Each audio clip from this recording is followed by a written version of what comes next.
Today on CHTV, a look at both sides of the presidential election.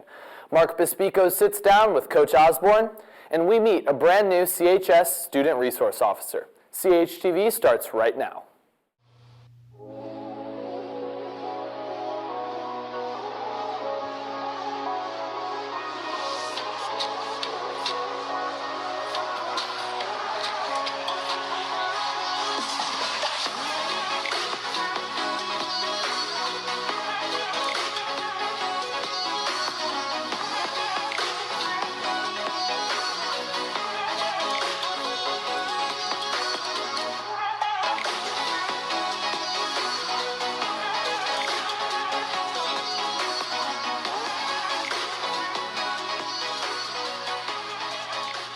Good morning, everyone. I am Griffin Hadley for CHTV. Thank you for joining us today. We have a packed show for you today, but first, we are excited to start a brand new segment to kick off our show, This Week in History. In honor of Election Week, our This Week in History is all the way back from the elections of 1916. On November 7th, Jeannette Rankin was elected into Congress. Rankin was the first woman to be voted into this position. And now it is finally decision time. The election has been the talk of the town for several weeks now, and Election Day is finally upon us. People are lining up at the polls ready to cast their ballot from positions ranging to the president to school board members. Our Kirby Biggs broke down what each presidential candidate is standing for.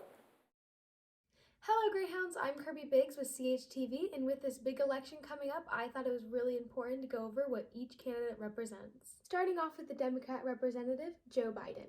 Joe Biden wants to provide free coronavirus testing and set up at least 10 testing centers in each state. Joe Biden also wants to raise minimum wage and invest in green energy. Mr. Biden has also now proposed policies to reduce incarceration, address race, gender, and income-based disparities in the justice system. Mr. Biden has come out and said that he does not support the Green New Deal, but he is also proposing a $1.7 trillion federal investment in green technologies research. For President Trump on the pandemic, the Trump administration wants to reopen America while also still leaving power to individual states. On climate change, President Trump has withdrew the U.S. from the Paris Climate Agreement, saying the deal disadvantaged the U.S. to the exclusive benefits of other countries. On criminal justice, Mr. Trump has promised to follow up Second Step Act that would address employment barriers for former prisoners. On gun control, the president is very passionate about the Second Amendment, but in 2019 he did express support for a series of gun reforms. I was also able to interview Bradley Snyder and Chris Elmore and get their opinion on the candidate that they're endorsing this election. How do you think Vice President Joe Biden will help with this country? Yeah, I think nominee Joe Biden is best fit to handle the crises that we are currently facing today. Like I mentioned beforehand, he knows how to address the healthcare issues in this country by expanding the Affordable Care Act and providing a public option.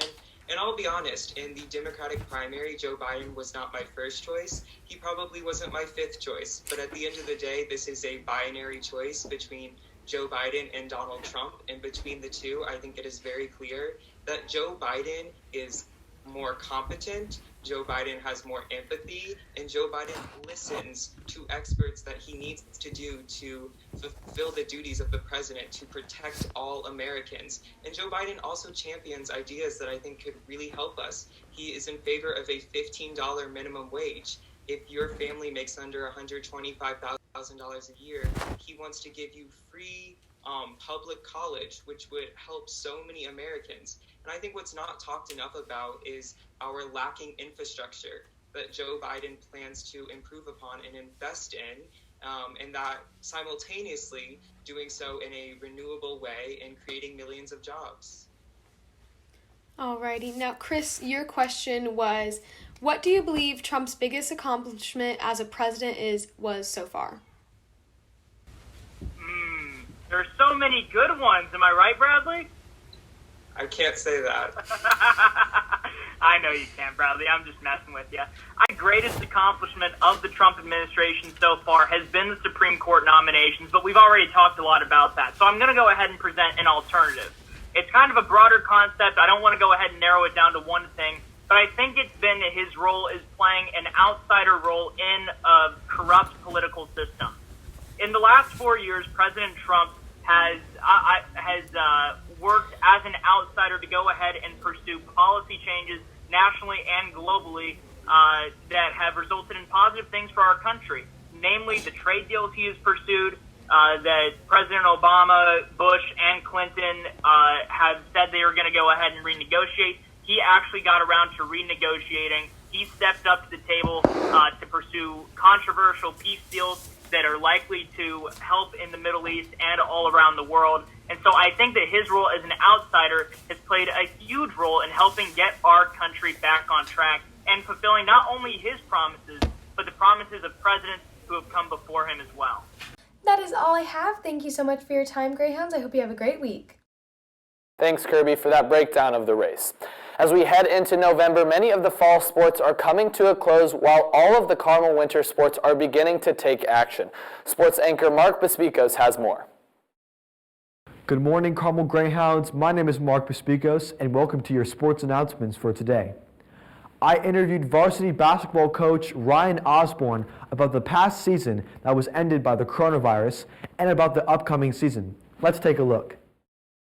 Good morning, Carmel Greyhounds. My name is Mark Bisbecos, and today I'm joined with Coach Osborn, the head coach for the boys varsity basketball team. How are you doing today, Coach? Doing well. Thank you for having me. All right, so we'll start with last season, sectionals. Right? Carmel got off a big win against Douglasville, that nail biter, and then they went on to go and beat Westfield, and it was regionals, right? Going into regionals, but the IHSAA said that they're going to call off the rest of the season because of the COVID-19 virus. So what was your reaction to the boys varsity basketball team season being cut short due to the beginning of the coronavirus pandemic? It was a little frustrating. I mean, I felt like we had a team last year that did a great job of sticking with the process and didn't get too caught up in results early. And I think as a group, we felt like we were playing our best at the end of the season and ultimately give us a chance to advance in the tournament. And that I would say that's probably our goal every year, to have a younger team and be able to do that was a lot of fun. The abruptness, I think, of how fast everything happened was difficult to process at the time. Looking back on it, I mean, I'm grateful that they canceled it when they did. You want kids to have opportunities to play in contests and tournaments and get that experience, the excitement of the Indiana High School basketball tournament and advancing through the rounds. But in the big picture, being safe, and I felt like the IHSA held on for as long as they could and wanted to try to continue with it. Obviously, didn't work, although it would have been fun to see how far this team could have gone. If you want to watch the rest of that interview with Coach Osborn, you can go to our YouTube page at CHTV Carmel Television. In CHS Sports News, the girls varsity basketball team will be playing Homestead at home on Saturday, November 7th. Let's go, Greyhounds. In Big Ten news, IU will be competing against a Big Ten rival in the Michigan State Spartans, and the Purdue Boilermakers will be facing off against the talented Wisconsin Badgers. Both of these games will be hard-fought for both teams in the ever-so-talented Big Ten. In NFL news, the Indianapolis Colts will be going up against Lamar Jackson and the Baltimore Ravens. Will Phillip Rivers and his offense be able to stop the D-line headed by former Jacksonville Jaguars Pro Bowler Calais Campbell? And will the defense be able to stop the elusive dual-threat quarterback in Lamar Jackson? We will have to wait to see what happens this Sunday at 1 p.m. That is all the sports news I have for you today. Now let's send it back over to Griffin. We wish good luck to all of our winter sports teams as they begin their seasons. Thanks, Mark. As the temperatures continue to drop, Makenna is here with our first November forecast. Hi, my name is Makenna Barr, and I'll be giving you the weather forecast for this week. Starting with Monday, we'll have a high of 48 and a low of 38 degrees. Tuesday, we will have a high of 62 and a low of 42 degrees. Wednesday and Thursday will both have a high of 65 with lows in 47 and 48 degrees. And this Friday, we will have a high of 69 degrees and a low of 46. And tune in to Friday's show to get a more detailed forecast for this weekend. See you then, Greyhounds. Thanks, Makenna. Although Safe School Week was wrapped up a few weeks ago, our student resource officers are always hard at work to keep our schools safe. Our own Taylor Braden sat down with a new addition to the CHS family, Officer Ashley Williams, to talk about her role here at Carmel High School. As some of you may know, Carmel High School has welcomed a new student resource officer to their staff family. As many of the SROs would say, forming positive connections with students is a big priority for them. Therefore, I talked to Officer Ashley Williams to help you all get to know her as her first year commences. My first spark was probably in middle school. I had a brother that is 10 years older than me, and he was already involved in law enforcement, started in the jail, and became a deputy. I hired in 2008, so I've been here 13 years now. Spent my 13 years on the road, so I worked 12-hour shifts. I was on day shift the last 10 years. With this community, took a variety of different calls as far as kind of day-to-day things. The biggest thing for me, and this goes for out in the community or in the school environment, is just building relationships. Trying to build those positive relationships with the community and school is the biggest thing. So I do enjoy coming in, seeing all the students and staff. There are so many, the building is so large, so I'm really trying to get to meet students and staff, you know, kind of make contact with them, remember names, and kind of start building those relationships.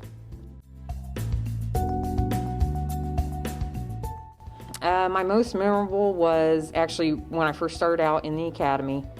Traveled with 2 other guys, so we went to the academy that day. We were all getting rushed into the building.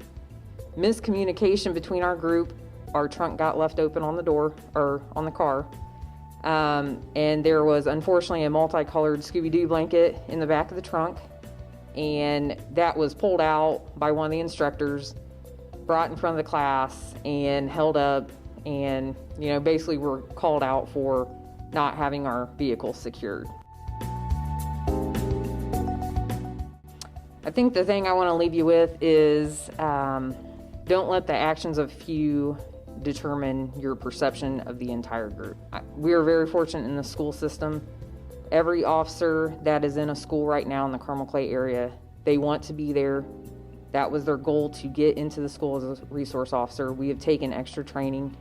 So every one of us has a passion, and this was our end goal, and this is where we wanted to be. So.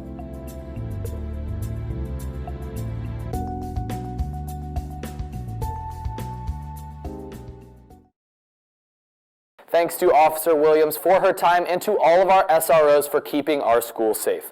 We are excited to announce the first annual Trivia Night for Carmel High School, presented by Ham Bones Trivia. This will take place November 4th from 6:30 to 7:30 p.m. Registration is $50 for an adult team of up to 10 people, or $40 for a student team up to 10 CHS students. All proceeds will go to support the CHS PTO. There will be many prizes throughout the night, including a top prize of $500 cash for the top team. Trivia night will be virtual, so each team can decide on how to participate in a socially distanced and responsible manner. To register, simply find the QR codes on flyers throughout the school, or go to the PTO webpage linked on the CHS website.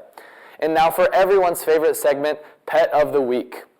To have your pet featured, send photos of your pet to carmeltv99@gmail.com or DM us on Instagram at carmeltv. Also, to stay updated on everything CHS, make sure to give us a follow on Instagram at carmeltv and on Twitter at CHTV. And if you haven't already, subscribe to our YouTube channel, CHTV Carmel Television. Right after the show, stay tuned for an announcement from our yearbook team. Thanks for watching, and have a great rest of your day, Carmel. Hi, I'm Liz. I'm Anna. And we are on Yearbook Staff, and today we have a fun clip to show you guys. Let's get started. 2020 has been an insane year. Oh no, I'm too close to you. I need to social distance myself. This is why we wear masks. This is what virtual learning looks like. It's almost like a dream. More like a nightmare. Yeah, I feel that one. Wait, do we even have a yearbook this year? Actually, let me check. Yes, we are. I never usually buy the yearbook, though. You know, we all should this year. At least I am. I mean, because why not? With how crazy this year is, don't you want to, be able to remember it for the rest of your life? Definitely.